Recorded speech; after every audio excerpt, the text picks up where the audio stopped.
Good morning. Hey guys, welcome back to my channel. It is June in South Africa and it is freezing.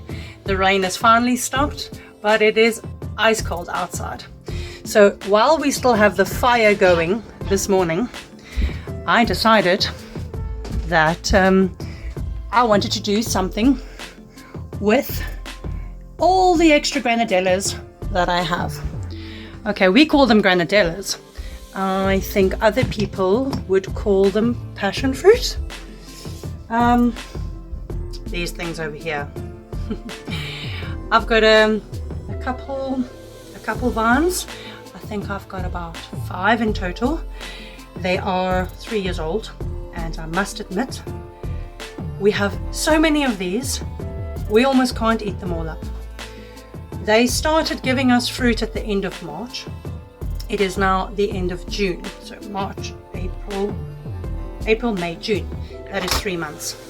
Okay. 3 months. And I must tell you, I've got so many left still. I have another basket outside, and I have plenty still growing on the vines. So I'm sure that we are going to have granadellas for at least another month, hopefully 2. I'm busy monitoring it because it would be really nice to know if our granadellas last us 4 months or 5 months of the year. It's a real treat to be able to eat a passion fruit every morning with breakfast. But I had so many, I had to figure out something else to do with them. So I thought, well, could I make granadella jam? Okay, I keep saying granadella, I mean passion fruit. Could I make passion fruit jam? But now, I've never made that before. I actually have never made jam before. I have no idea. So I called a friend, a very, very dear friend of mine. She's really good in the kitchen, and when I have a question that I'd like to know with regards to the kitchen, I always give her a call. So she told me what to do. She told me that the ratio works 1-to-1 with whichever fruit you are using, 1-to-1 with fruit and sugar. Okay, so I've got the fruit. Last night, what I did was I cut them all open, cut them just in half, and inside you have this delicious, delicious fruit pulp. Okay, and what I did was I took all the pulp out and I put it into a big bowl, and then I weighed it to find out how much pulp I have, because she told me 1-to-1. Okay, so I had 1.765 kilos of passion fruit pulp. Okay, and then what you do is you put a layer of passion fruit pulp, and then you put a layer of sugar, and another layer of passion fruit pulp, and another layer of sugar. I'll put it into my big pot, which is over here, and I let it stand overnight so that the sugar can be absorbed into the liquids of the fruit pulp. Okay, so this morning I need to make jam. All right, so the reason why I've still got so many passion fruits and I'm busy making jam is because when they fall off the vine, they tend to have a very, very smooth skin. Okay, but apparently they're only ready to eat when they have wrinkles. Okay, so I thought, let's test it today. This one's got the wrinkles, this one doesn't have any wrinkles. So before we get making jam, let's give this theory a little test. Okay, first I'm going to try the one without the wrinkles. I must admit, even the color looks different. The one with the wrinkles, the color is more deep and dark and more orange, where the one without the wrinkles is lighter. I already know the answer to this question, but let me try the wrinkly one to prove it. There is definitely a huge difference. So it might not be the case with each and every single passion fruit, but from that test, I'm happy to let them get wrinkly before I actually eat them or use them. Okay, so I'm going to put that away. And this is now the reason why I still have a whole basket of these, is because there's absolutely no wrinkles on them. All right. So today we are going to make some granatella passion fruit jam. And I've got 1.765 kilograms of pulp, and I've got exactly the same amount of sugar. Okay. My jam is on the stove. I'll put it onto a very low heat as to not burn the sugar. We do cook this for about an hour or so. We'll test it shortly to see if it's ready. What I've done is I like to use brown sugar. Okay, that's always been my favorite. And then where do I get my bottles from? How do I get these? Okay, these are the bottles that I'm going to use. It's a 400 gram bottle, glass bottle. But how did I get that? So I've got a love for Black Cat peanut butter, but I must admit I've got an ulterior motive. I buy this peanut butter so that I can get the bottle, so that I can reuse the bottle for any type of preserve I would like to make, because in the future I would like to bottle other things as well. So I have got my bottles all nice and clean, ready to be filled with passion fruit jam. Okay, let's go and have a look at the pot. Okay.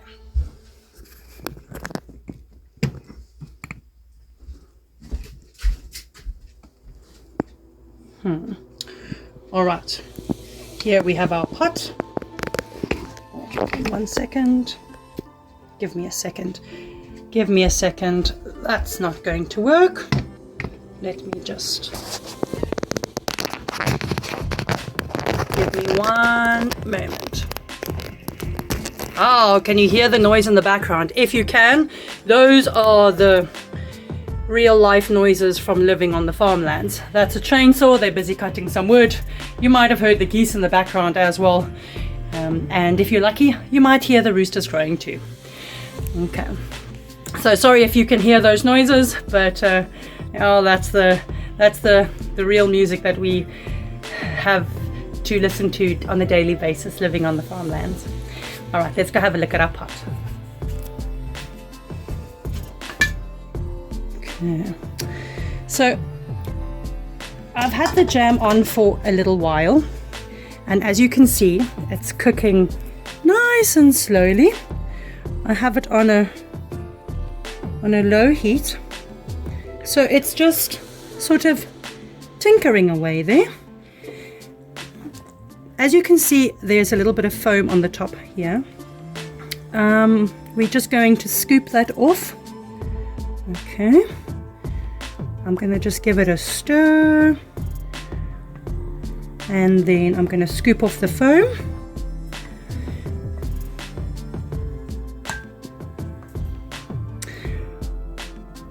This cooked for about an hour or more. How we test to see if it's ready is you take a little spoon of it out, and then you pop it onto a little saucer and you wait for it to cool. Okay, and then if it solidifies nicely, then and you feel that you're happy with the consistency, then it's ready. I must admit, I'm not too worried whether it comes out a thick chunky jam or whether it doesn't. There we go. We just take off that excess foam. Okay. Let's give it another stir. And we'll let it carry on cooking.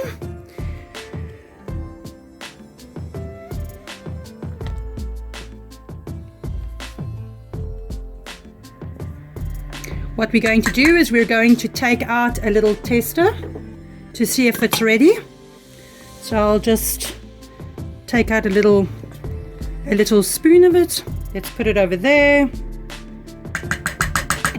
Let's let it cool down and see if we're happy with it.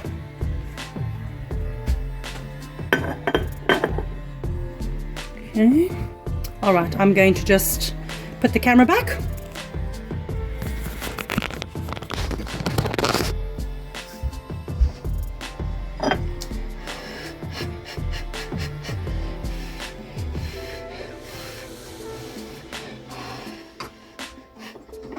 Okay, this might still be a little bit hot, but as you can see, it's already quite sticky. So I already like the look of that. Let's give it a taste. It's absolutely delicious. It's got a sweetish, sort of citrusy, zesty flavor to it. It's absolutely delicious.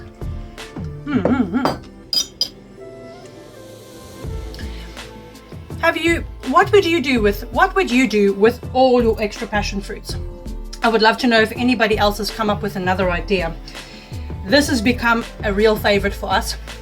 I came up with this idea by accident, and with the help of my friend and figuring out how to make jam, and then using Wayne as a guinea pig to test it, because I had to make a very small amount first to see whether he likes it, because there's no point in me making a whole bunch of it and then he's not going to eat it. So I made a little tester, and to my surprise, he absolutely loved it. So what we do with the jam actually is we put it on pancakes. So now, now we have a little problem, because every evening after dinner, Wayne says to me, "Lovey, what's for pudding?" And I love making pancakes. No, not really. They take forever. But I must tell you, granadilla jam in a pancake is absolutely delicious. So it's really, really, really become a favorite. Okay, I'm just going to quickly check the pot. Give me a second, and then we are going to put it into the bottle. Okay.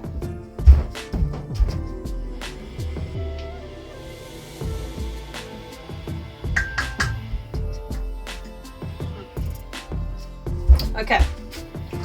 So I feel that my granadilla jam is ready. It all depends on you.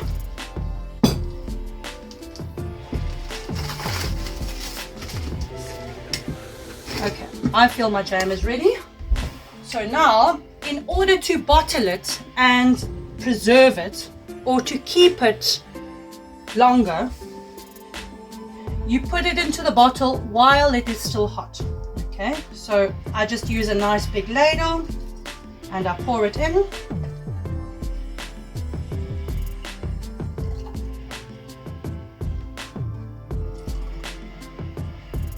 I think a 400 gram bottle is the perfect size, especially for 2 people, even for 3 people. That tastes delicious. The other size bottle that I have is this one, but I felt that that bottle was just too big to fill with jam, so I preferred to use the 400 gram bottles. So this bottle is now filled with hot jam, but it's really quite hot.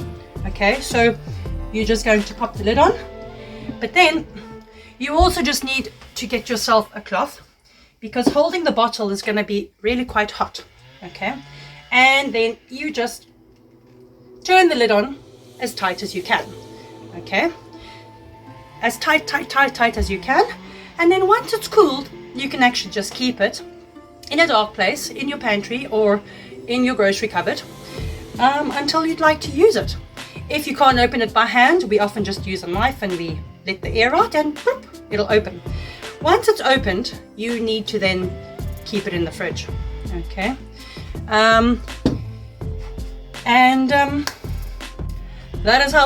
that is what I chose to do with all my extra passion fruits, and I'm really happy that it turned out to be such a delicious item. And the other wonderful thing is that even when the fresh passion fruits are finished, even if they only last 5 months or 4 months, for the rest of the year we'll have passion fruit jam. So I feel that this is an absolute reward, and I've definitely found a new favorite. I hope you found this helpful. If Anybody has any other ideas of what I could do with all my extra passion fruits, please drop it in the comment section. And until next time, have a wonderful day. Thank you so much for watching, and thank you so much to my new subscribers.